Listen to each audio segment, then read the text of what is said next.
My name is Blanca Rodrigues. I am an IFBB Pro bodybuilder, a women's physique specifically. I'm also a retired pro powerlifter that I was competing at the top level for about 5 years in 3 different weight classes. Before that, I was an endurance athlete. I ran a number of marathons, half marathons, and other running events. And really, I've been a lifetime athlete and I am a coach. What led you to all the spectrums, if you will, of athletics like that? Is it just a general interest? Is it, wanting to challenge yourself? What is it?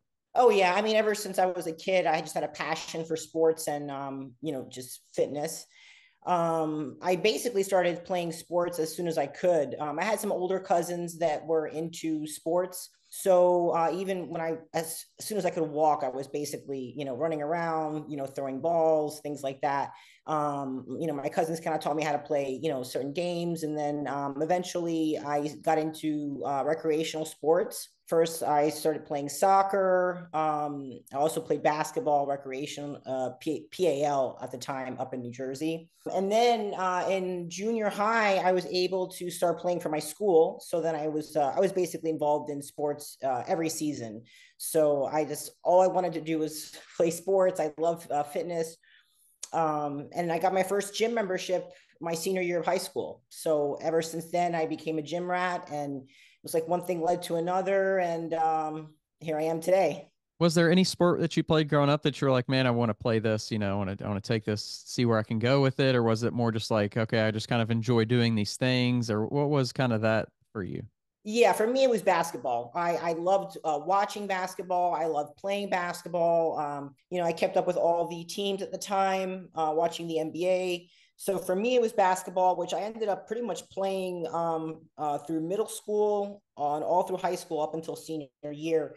I was a shooting guard. I was kind of short for basketball at 5'4". That's not very tall. So that on top of a couple other things that I just knew I wasn't going to be playing in college. So that was pretty much it for me when it came to school sports. Along the kind of timeline there, was it like getting into the gym and then like experiencing what that was like and feeling like, oh man, this is kind of in and of itself like another realm for me to grow and like do those things? Like, or was it like, okay, this is kind of just something fun to do, or I can see how this is translating over maybe into sports? Like, what was maybe your initial relationship and like thoughts of where is this benefiting me, in regards to the gym? Well, I'm a little older, so when I grew up, there wasn't, this push for strength training for young athletes. Mm-hmm. It was actually the opposite. We were being told not to do strength training because it would stunt our growth, and it, wasn't good for, us growing our growing bodies.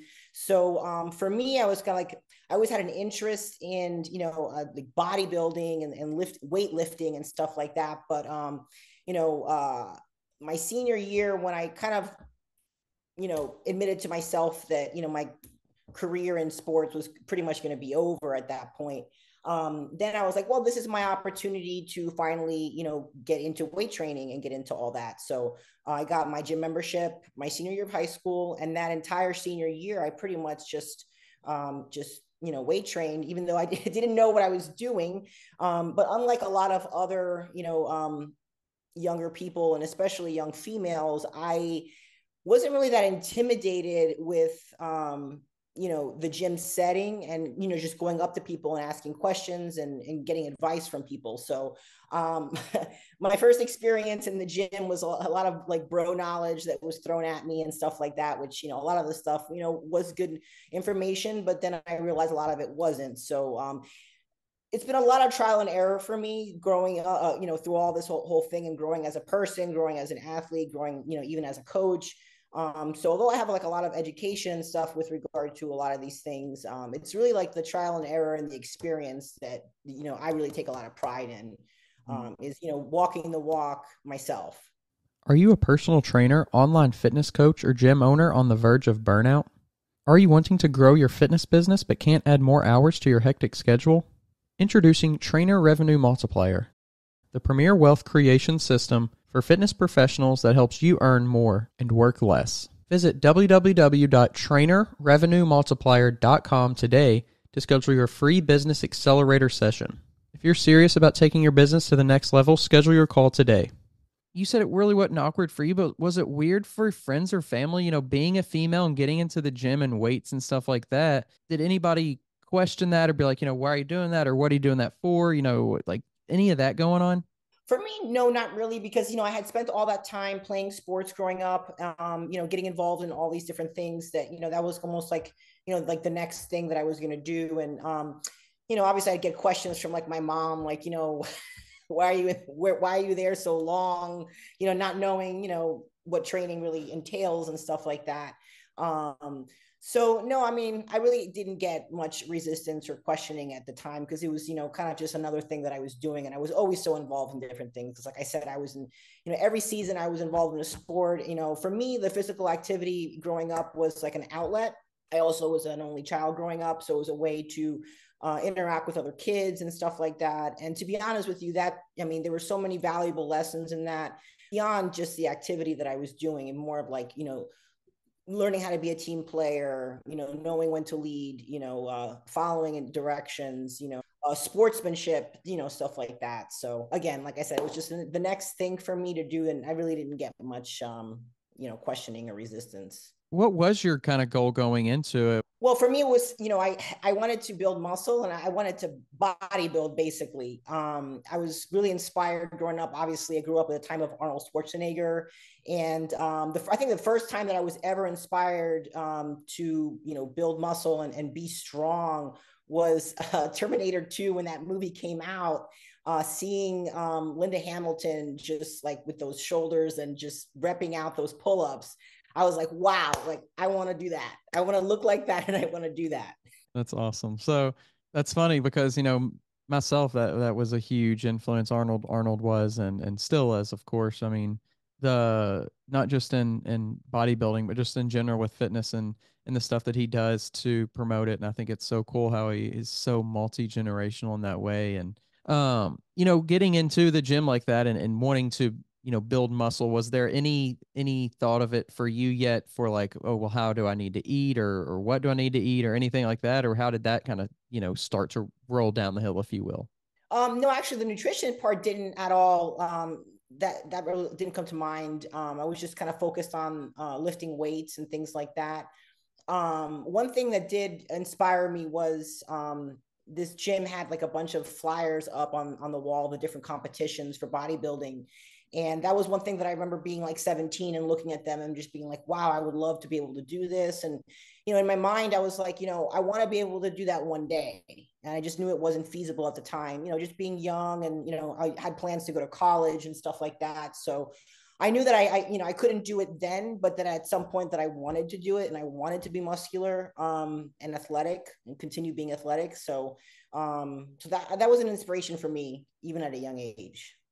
So growing up in that time frame and having kind of women's bodybuilding where it was versus where it is, there it's so different, I think, because now it's almost like people just jump into fitness and the first thing to do is bodybuilding, to where it used to be, I feel like, talking to so many different athletes, it was more like, you're in the gym and you're in this environment and this culture and you're kind of building up, and then you do it. It's like maybe a year or two or 5 or 10 years into your training when you're like, okay, now I'm ready to compete, So just looking at it and kind of comparing the different, I don't want to say mindset, but kind of the different way people go about it now. I mean, what do you think the different, like, what do you think the benefits, I guess, are or were to maybe the older style of athlete, to where it was, like I said, you train for a longer period of time, you build up your physique, and then you compete, versus people stepping on stage after, a few months of training, and then they start to train more, and then they show more and train more and show more.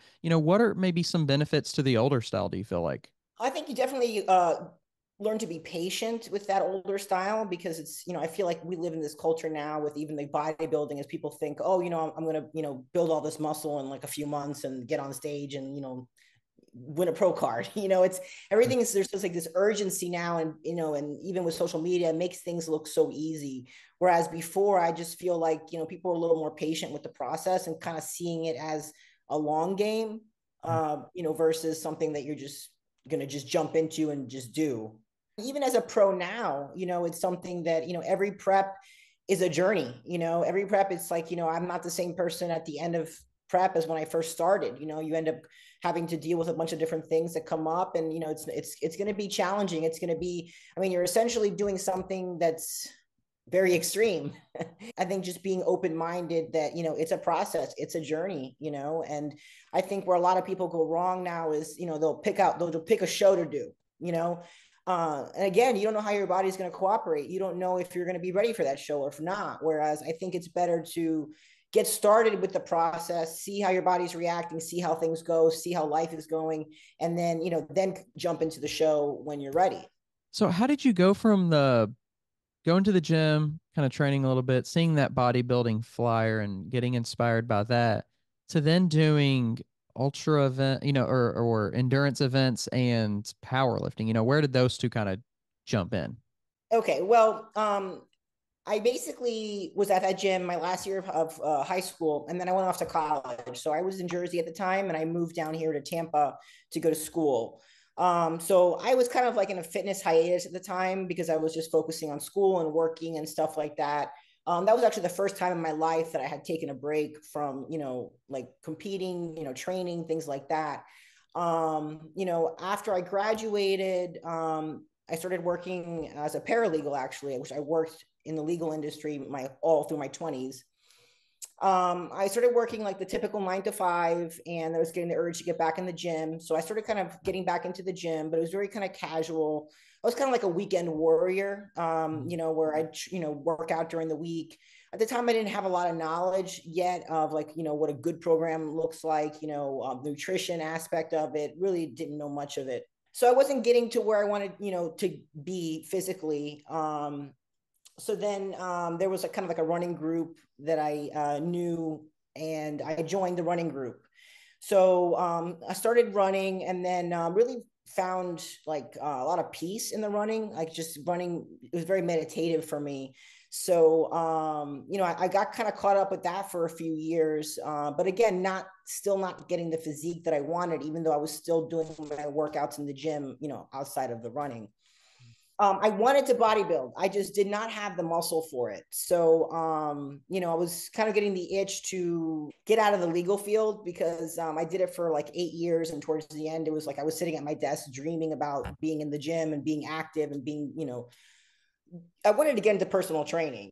So I basically, right before I turned 30, I put in my 2 weeks notice. I took some time to myself to study for the certification exam. And then I got certified through NASM to be a personal trainer. And that's where I kind of was like, I'm just going to completely change my life. And I'm going to finally dive into all of this personally and professionally. So obviously now gaining the knowledge about nutrition, about programming, about all that stuff, I felt like I was finally equipped to take myself to where I wanted to be. I knew it was going to be a very, very long process to get the muscle that I needed to basically be able to get on stage and not do bikini, because I knew I did not want to do bikini. I wanted to at least do figure, but I didn't have the muscle for or the shape for it. So I started kind of dabbling in powerlifting, and I started to realize that I was pretty strong. I was very good at it. So then I was like, well, this is an opportunity for me to, build some really good muscle mass doing these compound movements. And then also, let's just see where it goes. And before I knew it, I was at the top of 3 weight classes. So that was an amazing experience. And then I was able to finally build the muscle that I needed to get on stage. And I was able to do women's physique. So I had even more muscle than I had wanted to get on stage. So, doing powerlifting and having success like that, was there a thought that was ever ran through your mind like, well, if I'm this good at this, do I want to do bodybuilding, or like, do I need to pursue it, or should I just stick with this and see where else I can go with it? Or, did you have any of those thoughts where it was like, should I even switch over to bodybuilding? Are you a personal trainer who wants to scale and grow your business online? Have you been coaching online for years, yet don't know how to incorporate online into your current business model? Introducing Trainer Revenue Multiplier, the premier wealth creation system for fitness professionals that helps you earn more and work less. Visit www.trainerrevenuemultiplier.com today to schedule your free business accelerator session. If you're serious about taking your business to the next level, schedule your call today. Yeah, I had bodybuilding in the back of my mind, and I had a couple of times where I was like, oh, should I just, step away from powerlifting and just, do a show, just, just to do it and get into it. But, it's just when you're at the top of a sport like I was in powerlifting, and going to the invite meets and winning, prize money and all that stuff, like you can't serve two masters. You can't train properly to compete at that level, to hit the records and stuff, but still do something else, which is kind of like how I feel now as a pro bodybuilder. I was like, there's no way that I could give pro bodybuilding everything that I need to give it to do well, but then also do something else. So that's kind of how I felt with powerlifting. And I was like, you know what, I'm just going to stick with it and just see where I can take it. And, for the most part, I accomplished everything that I wanted to do. I did it for 5 years. And towards the end, it was like, I had a rotator cuff tear. So I was starting to, get injured. And then just dealing with these weights that, I mean, a 148-pound woman shouldn't be deadlifting and squatting 500 pounds. So my body was just like, it was starting to really affect my mobility and just, it was just getting really burnt out by it. Did it feel like in powerlifting when you were like hitting new and better numbers and you were like, what, going for records and stuff like that, that it was more, I don't want to say short term gratifying, but more like, okay, I know I can physically see this number and I know if I, train, I could maybe get there. Whereas in bodybuilding, it's more, I would say it just feels more up in the air in regards to like, I know I can put in everything, but then at the end of the day, like it's also about who's at the show or, different factors play into bodybuilding. Whereas in powerlifting, there's a lot of factors too, not saying that. But if you hit your number, it's almost like this thing to where it, it seems like it would feel a little bit more gratifying than if you go to a show and you get, seventh place. Even, if you got seventh place in that powerlifting meet, at least maybe you hit your number. You know what I'm trying to say? Like it just seems like powerlifting is maybe more like, I don't want to say gratifying, but more like at least if even if I don't win the show, at least I can say like, okay, I hit what I wanted to do. Yes and no, because I mean, I feel like it could go either way for both of them. With powerlifting, yeah, I mean, what I like about it is the objectivity of it, where it's like, okay, you either get the lift or you don't get the lift, and there's a rule book, and it's like, you get it or you don't, and you're hitting these numbers regardless. But then there's also that aspect of, you could go ahead and train months, for this record, for this lift, get it in competition, and then you find out a week or two later someone else in your weight class came and just beat those numbers. So then it's kind of like, wow, like I gave, I put in all this, I did all this. I still have, it's up on the rankings. I still have my lift up there, but it's like, someone beat my record.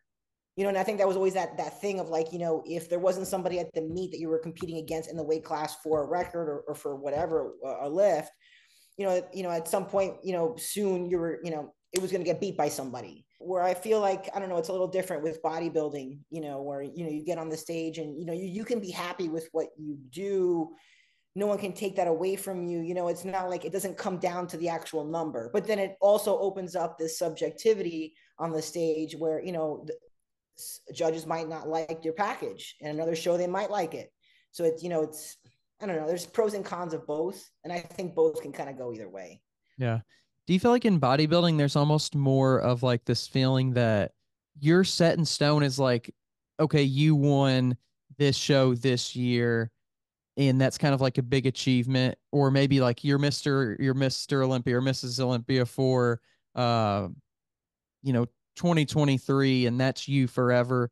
Maybe whereas in powerlifting, you like you mentioned, it's more like the numbers, and it's like, okay, you could hit that number, but then like in a week somebody else could come and like knock you down that peg, and now it's still your achievement that you hit that number, but it's no longer in stone that you're this year's winner of like this thing. Yeah, and I think bodybuilding is more streamlined because, I mean, obviously you've got other federations, so like, the natural federation stuff, but mainly like we're talking about the IFBB Mm-hmm. and the NPC, Right. and those shows within them. Whereas I feel like with powerlifting, you have different federations, and then it's like, you know, um, really, if you have top lifts, you are expected to go to the big money meets and compete against your competitors for those records and for those numbers. So it would be very frustrating to be one of those people that went to the money meet where, the judging was very strict, and, it was harder to put up those lifts, and then competing side by side with somebody versus a competitor that, decided to compete in their backyard with their friends judging the lifts, and, made it a little easier for them. Or you'd have the differences between, let's say, a walked out squat versus a monolift squat. A monolift squat is a lot easier to hit, but they're getting graded in the same way. So there's like those little nuances that, I don't know, it's a little, I think, different in powerlifting. Whereas bodybuilding, what I do like about it is, you've got the IFBB, the NPC, they have their shows for the year, and then everybody's just pretty much coming together. And a lot of the times, you'll see, like, for example, the last show that I did, there were like 4 Olympians that, did that show, and it's like people go to these shows to compete, and you're competing against each other most of the time. I'm really grateful that they actually have like a database now that's consistent and reliable, that's very accurate, openpowerlifting.org. But when I first started powerlifting, I mean, we didn't have that. So yeah, it was kind of like all over the place, where, with bodybuilding, it's nice because it's very structured and, stuff like that. Mm-hmm. So getting into when you decided to start doing bodybuilding, was there any gym shock for you at all, going from training like a power lifter to then starting to train like a bodybuilder? Not really, because I actually trained in with a lot of bodybuilding movements during my powerlifting career. I had almost like what they call power building.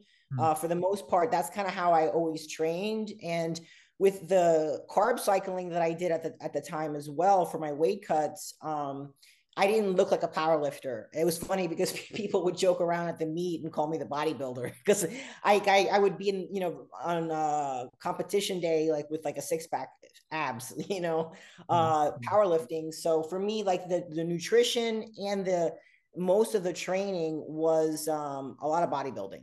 I kept in a lot of the compound movements, which, I still do. And that was one thing that I even experimented for my pro debut. I went that whole off season and prep where I stopped doing like the deadlift, the squat, stuff like that. And it did not help my physique at all. And it's one thing that I learned, that, when you build your physique with certain things, you have to kind of keep those in there.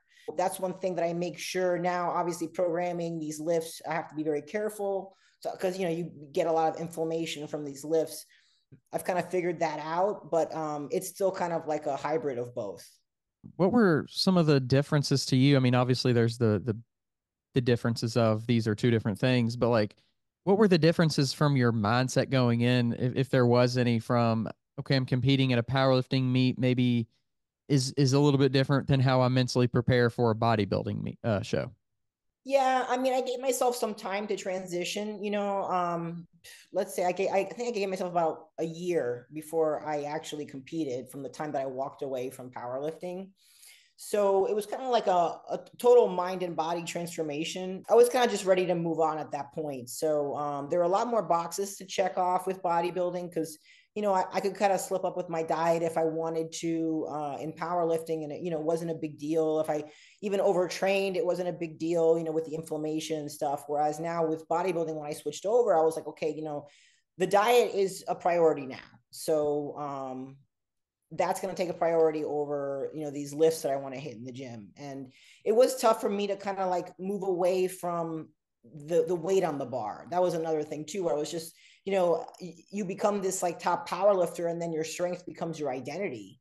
So it took some time to mentally kind of get away from that. Like, I need to add more weight to the bar, and focusing more on the movements and the contraction and things like that. So that was definitely a change for me. You see it all over social media, but like, this is the way to do it, this specific way. And if you're not doing it this way, you're doing it the wrong way. When there's like a million different reasons to do things. And I think that people get stuck looking for like, what is the right way? Well, what's the perfect way? Instead of like, well, let's try something. And if it works for you, then that's the way for you. And there was a right way for you to train as a power lifter, and there's a right way for you to train as a bodybuilder. Yeah, and they're not that much different. I mean, they are obviously, but I've been able to do it where, I'm still doing both in my own way. It's one thing that I've learned now is like, I cannot squat heavy and deadlift heavy in the same week like I used to with powerlifting because I become way too inflamed. So now, like for example, one of the things that I do is like, usually in my prep, I'll deadlift heavy, and then in my off season, I'll squat heavy. So, these are things that I've kind of, learned, but everybody's different. And that's the thing. But really frustrates me with some of the things on social media that I see is like, people saying, oh, this is like the only way to do it. Oh, well, this is the optimal way. And it's just like, well, why don't we define optimal? Like, well, what does optimal really mean? Just an example for is like, barbell squatting. Like I see a lot of stuff online where people will be like, oh, well, barbell squatting isn't optimal for bodybuilding. And it's just like, well, yes, it is if it's done correctly, if it's programmed correctly. And again, you have to have the knowledge to do those things. So I find when people don't have the knowledge, then they just, poo-poo it. They're like, oh, no, that's not, get on the hack squat. Right, It's like, right. yeah, I'm all about the hack squat, but hey, there's things that you can get from the barbell squat that you can't exactly get from the hack squat, and then it depends on the person too, what they enjoy doing. Because one thing that I've come to realize is you have to enjoy what you're doing. You have to enjoy the training, because if you don't, I mean, you're just going to burn yourself out, and you're not going to get to where you want to go. And I think that's where a lot of coaches go wrong too, is like they have like their way of doing it, and then these are some coaches, they'll have the way of doing it, and then it's like, well, this is the way it is, if not, where I feel like, yeah, I mean, I have a certain structure to my programming and things like that, and things that I want my clients to do. But again, it's like at the end of the day, like they need to be interested in this, and they have to be disciplined, but they also have to be motivated too. So I feel like my job as a coach is like, okay, well, what do they like to do? What do they want to do on top of this goal? Mm-hmm. If they like to squat, okay, let's put it in there. If they don't like this certain movement, then in a way you need to customize and adjust for people, Yeah. because that's going to make them less stressed. It's going to have them more locked into what they're doing, and they're going to enjoy it, which is going to create better results in the end. Mm-hmm. Like the goal is there so you know what to do. Like if you don't have a goal, then you don't know what actions to take. So Mm-hmm. in a way, I feel like, at least in my rationale of it, maybe it's crazy, but like the goal isn't actually necessarily to set out to achieve the goal. It's actually, the goal is to set out to do the actions. And if, Mm-hmm. going back to what you said, if you don't love the actions, those are the things you're doing every single day. Like if you're only in love with what is going to happen at the end, then you're going to kind of be unfortunately unhappy for a lot of time, and then probably not as excited as you think you are when you do, if you do achieve that goal. Yeah, no. And I mean, I experienced it a lot with powerlifting. It was like, accomplishing one goal, not really even giving myself really enough credit for having accomplished it, already focused, oh, what's the next thing? Oh, what am I going to do next? It was even tougher with powerlifting, because at least with bodybuilding, there's a clear on season and off season, Mm. where in powerlifting, there's no real on or off season. And then you start getting these invites to these meets, and then you don't want to turn them down. And then before you know it, you're doing 4 meets a year, you're not taking any breaks, which leads to burnout, So for me, it was almost kind of like, I would accomplish something and I wouldn't really enjoy it. I would just be like, oh, that's the next thing. I got to hit this, or I got to do that, or, what I didn't get at the meet that I should have gotten, whereas now I feel like I'm blessed in having this second opportunity in another sport where I can really enjoy the process more than the end result. And then when, I do a show, no matter how I place, it's feeling like, okay, well, I got to this point, I'm here, I did this, and giving myself the credit. So yeah, I feel like a lot of people don't enjoy the training. And I feel like when you're so focused on the end result, you're missing out on so much. I mean, going back to Arnold once again, like I think it was him, people were talking about, he would go to the gym and just like always be smiling. People, he would look around and people would be like, their faces would just look like they're in misery, and then he would be smiling. And it's like, to me, that is why he was so successful. That is why he achieved what he did, because like, of course he was so like passionate about it, and he was so, dedicated to it, and he sacrificed for it and all those things, of course, too. And he had great genetics, can't forget that, of course. But like, but he also like would become obsessed with one rep of a bicep curl. Like if you're not obsessed with it to that degree and like in a joyful way, in like a passionate kind of way, like you're just gonna go through and do that curl and just be like, all right, I'm done with that next thing and walk out of the gym and be Mhm. happy to leave. I compete in bodybuilding, but let's just say that I wasn't going to compete ever again. I would still have the same lifestyle. I'd still be meal prepping. I find joy in eating nutritious, clean food and not eating processed food. I find joy in getting my steps in every day and getting some cardio. When you start to like enjoy these things for what they are, it becomes part of your lifestyle. And I think that if there's anybody that's thinking about getting into bodybuilding, the best thing they can do is to give themselves, like a year to adjust their eating, meal prepping, getting into these like habits, that's going to make it more enjoyable when they actually do compete. And I think where a lot of amateurs go wrong is, they're so focused on like, okay, well, the prep is when I have to, be disciplined and motivated and all this stuff. And then really it's an all year thing. That's how you're going to be a competitive athlete on stage, is if like, granted, I feel like you need to kind of back off a little bit in your off season. You're not going to be as, focused and disciplined as the prep, but there still has to be some level there, throughout the rest of the year.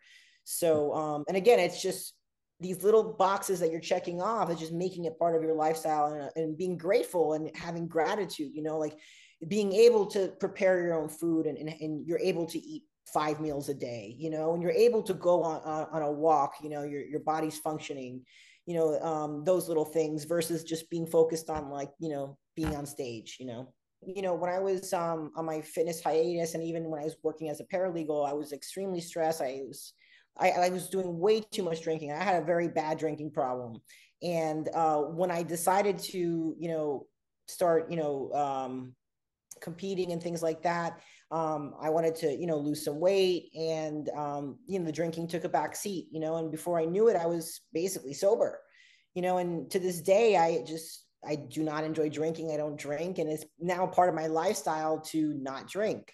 This podcast is sponsored by Smoking Gun Coffee, a veteran-owned coffee company that strives to give back to those in need. Don't forget to use code TWR10 for a 10% discount at checkout. To me, I couldn't even fathom that years ago. I mean, I couldn't even imagine just having 2 drinks and that's it. So the fact that I can go months and not even have a sip of alcohol is amazing, but it's a process, and it's something that came about through competitive sports like, powerlifting and bodybuilding, making these sacrifices for these goals that you end up becoming a better person, a healthier person. And just bodybuilding as an example, it's, is the actual stage that competing, prepping for the stage is very extreme and not very healthy, but the bodybuilding lifestyle is very healthy. Another example, sleep. Yeah, I can't agree more. It's, you start to do these things because you want to do them. And I think that's just the game changer right there, is when you're looking at these boxes that you have to check off, but you're not checking them off because you have to, it's because you want to, and that you'll be better off for it. I think it's even more important now in the social media age that we're on, where it's like, you're getting these cheap dopamine hits, and the ones you described are the ones that we really should be getting. It's that feel good feeling of when you've accomplished something like that, that's going to be bettering your health, bettering your mental state. Yeah. But kind of getting back to your bodybuilding for a second, when you turned pro, I mean, what was that feeling like? Take us through what that was like for you to go from like, being very successful in the sport of powerlifting to almost in a way, I guess, not technically, but restarting and starting from the bottom in bodybuilding and then reaching this level that is, something that so many people strive for. Like what did that feel like for you? It was a little tough transitioning, because I had gotten myself to a certain point with powerlifting that, like, people that were in the powerlifting community knew who I was. I had already gotten to a certain point. So to go to another sport where no one knows who I am, I haven't accomplished anything, like, it was a little tough there to adjust. I felt really good up until the pro card and getting the pro card, because it was very quick for me. I mean, I basically, my first show was in October of 2021. I won the overall, and then I went to nationals 8 weeks later, and I got my pro card. So I got my pro card in 2 shows, which is very rare in bodybuilding because a lot of people can spend up to 10 years, getting their pro card. But again, I had built all that muscle already. I put in all the work powerlifting. So for me, I was kind of like, everybody was jazzing me up to like, oh, you look great, you're going to turn pro. So I had a lot of confidence going into it. But really, it was when I got ready for the pro stage, when I did my pro debut at Tampa Pro in 2022. That was kind of like a reality check for me when I got on the pro stage, because the pro stage is like a completely different world to the amateur stage. So I definitely humbled myself a little bit there. I did okay. I was kind of like, I ended up middle of the pack at a big show like Tampa Pro. But then I was kind of like, okay, I've got some work to do here. And knowing that like you have that work to do, but it's only also been 3 shows. I mean, was your own, I guess, even personal feedback as well as, judge feedback and things like that? Like, was it more just like the time aspect, or was it specifically like, let's focus on this specific thing, or like, what was it that, because I mean, obviously, like you said, you had already been in the gym for a long time and things like that. So, but where was that like need to improve on, I guess, from that first show that led you to be like, this is the direction that I think I need to take my training in? Well, I was kind of burnt out after that show. I think that I should have probably taken a little bit of time in between my pro card and my pro debut. But again, I was kind of like, oh, I'm on a roll, just keep it going. And I had a lot of things in my personal life too that affected my prep and my performance. So when I got done with that show, I was like, okay, I don't know when I'm gonna compete again. I need to kind of like take some time away. That off season, I didn't focus on bodybuilding. I basically was like, you know what? I've been wanting to run a marathon again and pull 500 pounds deadlift on the same day.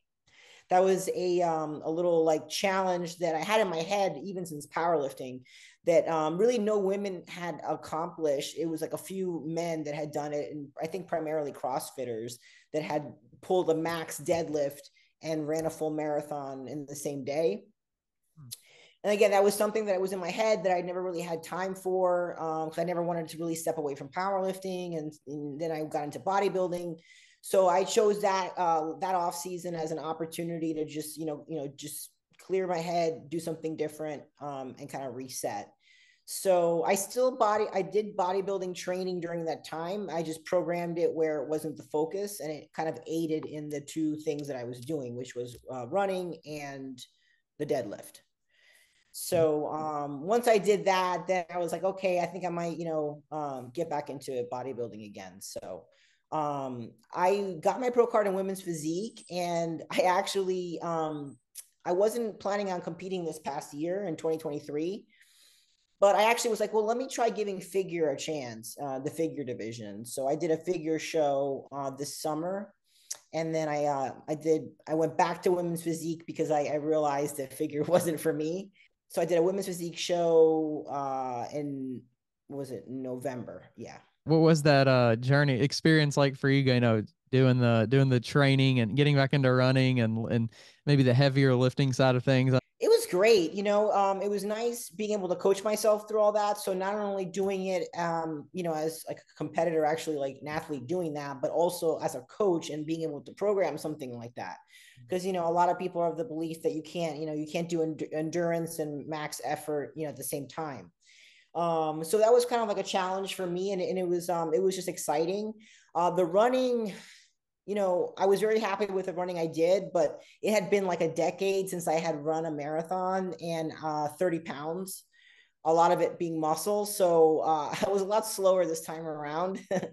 But my goal was to basically just finish the marathon, which I did, and then do the 500 pull, which I deadlifted before the race. And Okay. that was exhilarating too, because, having been a top power lifter. My strength was my identity for such a long time that, when you veer away from it and you do something else, you're kind of worried like, oh, do I still got it? And it felt good to be able to still be able to pull 500 pounds, even though I'm not powerlifting, competitively anymore. So that was really, really exciting for me. And it was something that like, I did for myself, it's like, not like I competed against somebody or whatever. And I did it completely for myself. And, I think a lot more people should do things for themselves versus just like, oh, well, what's going to be the reward of me doing this? Like, am I going to be ranked? Am I going to get a record? Like, there has to be some outside validation or whatever. And it's just like, no, man, I did this for me.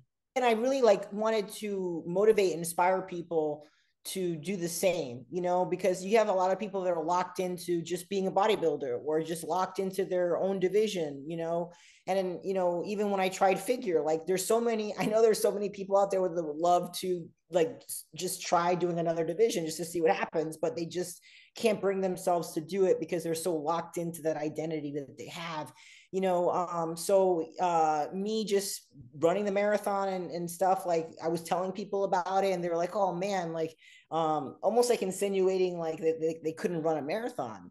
And I was like, no, you don't want to. I was like, you could, you choose not to, so if anything, I want to be the person that inspires others to try new things, to get outside their comfort zone, because at the end of the day, life is short and you have to experience things and see what you're capable of. I mean, if I had never tried powerlifting, I would have never realized how truly strong I was. Now I'm trying to see where my, bodybuilding, where that takes me. And then again, it's a journey, and just being able to, maybe sidetrack if you need to. Couple of years from now, you could be doing the Tour de France or something, get into cycling. But no, I Hey, think who knows? Who knows? yeah, Never say never. I've learned that. Never say never. And then it was one thing too that I wanted, I like doing things that people say you can't do. So that to me is like, hold my beer. I'm right. going to do it. But I also wanted to kind of prove, some people wrong, because there's a lot of bad information out there. And, I hate hearing people say, oh, well, you can't run because that's going to kill your gains. You're going to lose muscle running. So that was one of the goals too of my challenge, was I wanted to show that you could train for and run a full marathon and not burn through any leg muscle if you fuel yourself appropriately with the nutrition. And that's exactly what I did. I got a DEXA done before I started training for the marathon, and I got one done after, and I did not lose any muscle at all. It's funny because everybody likes to see it as isolated things, like, oh, there's running, there's strength training, there's bodybuilding, and it, really, I mean, you should be doing a little bit of everything, because I feel like, for example, with bodybuilding, especially, like I do like to incorporate some interval training, especially in my off season, because it helps me lift better. It helps my recovery. I'm a better athlete. My heart is better doing it as well.